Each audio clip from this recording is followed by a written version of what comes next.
पृथ्वी सारा गले पाखापाखि 6 लाख रु 7 लाख सर्विक्स कैंसर पेशेंट जदि आम इंडिया को आसवा भारत में पाखापाखि लक्षे 1/3 लक्षे रु 2 लाख तार टोटल ग्लोबल बर्डन वर्ल्ड जिते बर्डन अच्छी 1/3 आम तार शेयर आउ सर्वाइकल कैंसर डेथ भी अराउंड 50%। तार एज जोटा कॉमनली को एज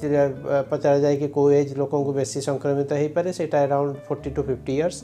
किछिटा एक्सेप्शन अच्छी को माने एज बियॉन्ड 50 भी हो पारे ताठू कम रे भी हो पारे जोटा कि आमे देखिबा जदि आमे अवेयरनेस होची एक कैंसर सर्विक्सटा गोटे प्रिवेंटेबल कैंसर